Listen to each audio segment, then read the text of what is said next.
ناظرین، آج ہم آپ کے لیے ایک ایسا قصہ لائے ہیں جو صدیوں پرانا ہے، لیکن آج بھی سننے والے کے دل میں خوف، عبرت اور حیرت پیدا کرتا ہے۔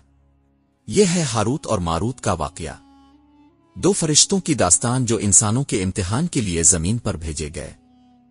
بابل کا شہر روشنیوں اور رنگوں کا مرکز تھا، لیکن اس کی گلیوں میں جادوگروں کا راج تھا۔ لوگ جادو کے زور پر ایک دوسرے کی زندگیاں برباد کرتے تھے، کبھی شوہر اور بیوی میں جدائی ڈال دیتے، کبھی دولت کے لالچ میں شیطانی عمل کرتے۔ اس ماحول میں لوگ پوچھتے، یہ جادو کہاں سے آیا؟ یہ علم کس نے سکھایا؟ اللہ تعالیٰ نے انسانوں کو آزمانے کے لیے دو فرشتے بھیجے، ان کے نام تھے ہاروت اور ماروت۔ وہ بابل کی زمین پر اترے، لیکن ساتھ ہی اعلان کرتے، ہم ایک آزمائش ہیں، خبردار، ہمارا علم سیکھو گے تو کفر میں پڑ جاؤ گے۔ ہم صرف یہ بتانے آئے ہیں کہ یہ جادو حقیقت ہے، مگر اس کا استعمال حرام ہے۔ ہاروت اور ماروت لوگوں کو دکھاتے کہ کس طرح ایک معمولی عمل سے میاں بیوی کے درمیان جدائی ڈال دی جاتی ہے، کس طرح انسان بیمار اور بے حال ہو سکتا ہے، لیکن ساتھ ساتھ وہ یہ بھی سمجھاتے، یہ سب اللہ کی اجازت کے بغیر نہیں ہوتا۔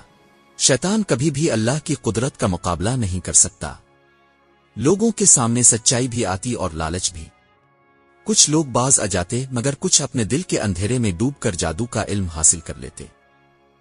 وقت گزرتا گیا، ہاروت اور ماروت کا یہ علم جادوگروں کے ہاتھ لگ گیا اور زمین پر فساد بڑھنے لگا۔ لیکن جن لوگوں نے اللہ پر بھروسہ کیا وہ بچ گئے۔ قرآن میں اس واقعے کا ذکر ہے۔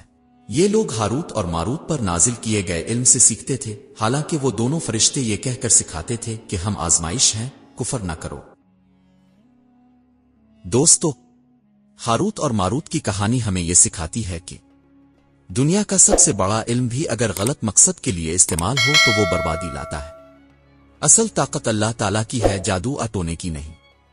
اور سب سے بڑھ کر یہ کہ ہر لالچ انسان کو گمراہی کی طرف لے جا سکتا ہے۔ اگر آپ کو یہ واقعہ پسند آیا تو لائک اور سبسکرائب کریں تاکہ مزید اسلامی کہانیاں آپ تک پہنچ سکیں۔